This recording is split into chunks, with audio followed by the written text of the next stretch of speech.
Hello hello साथीहरू, नमस्ते अनि नमस्कार। रामेछाप रसमालुबाट म विष्णुमाया सुनवार।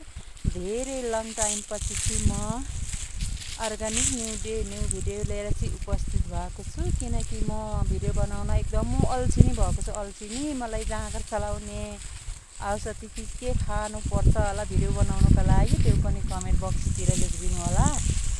अब विष्णुमाया युट्युब च्यानललाई चाहिँ माया नमारिदिनु होला है भन्दै भिडियो बनाउँदैछु। बुरुरु बतस चलिरहेको छ अनि म चाहिँ जङ्गलतिर बाख्रा चराउँदै हो। यही जङ्गलमा के हुनु र, यस्तै हो जिन्दगी। अर्ग्यानिक भिडियो चाहिँ यस्तै हो, हाम्रो गाउँघरतिर यस्तै छ।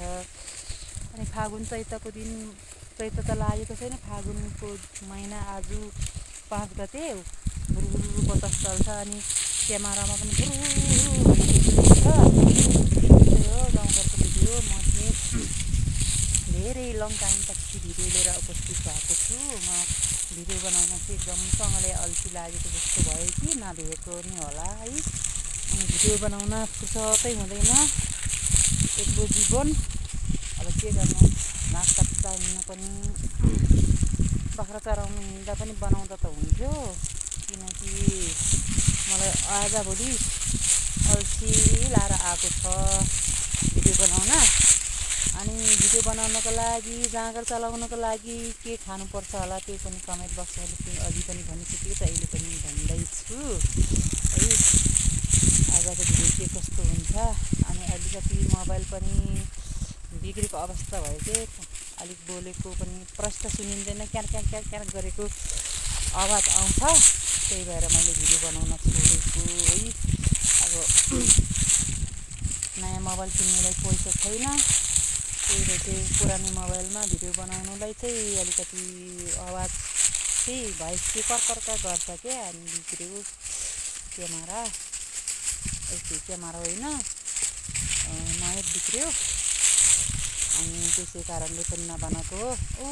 कौचो लाग्यो उति जङ्गलतिर, कौचो हजुरहरूको गाउँतिर, हजुरको जङ्गलतिर कतिको लाग्छ। हाम्रो गाउँतिर त कौचोले सिलाएर गनिसक्नु छैन। अब मेरो बाख्राहरू आगाए, बाख्राहरू आगाए कि आएका होइन हो। मेरो जिन्दगी चाहिँ साथीहरू बाख्रा चराउरै जीवन जाने भयो, के गर्ने र, बाख्रा चराउनु परिहाल्छ।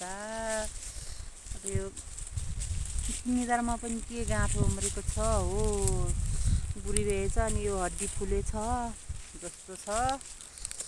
अनि यो बोके आगाउ के आगान हौ, यो बोक्का पनि आगाउँदैन, यो खसी पनि आगाउँदैन।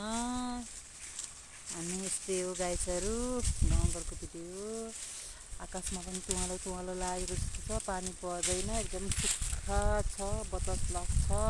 पानी परेको भए पनि यो के अरे, यो कौचो हट्थ्यो होला। अनि म चाहिँ जङ्गलतिर बाख्रा चराउनु हिँड्दा नि कौचो लाग्छ, त्यही पिर लाग्छ।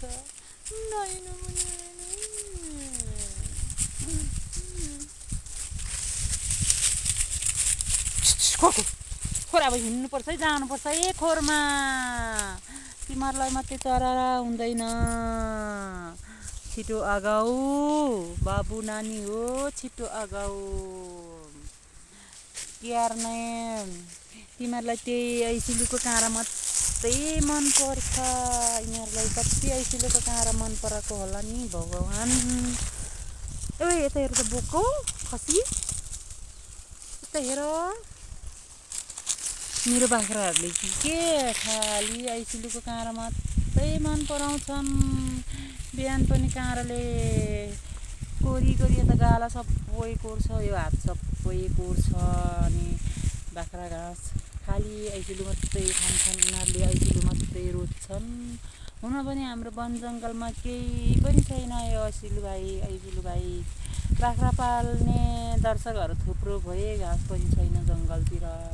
अनि मलाई विरक्त लाग्छ, के गर्नु होला। अब यो त 2टा बाख्रा नपालो पनि पेसा केही छैन। अब बुढेसकाल लागिसक्यो, के गर्ने, बाख्रा पालेर जीविका चलाउनु पनि गाह्रो होला जस्तो छ।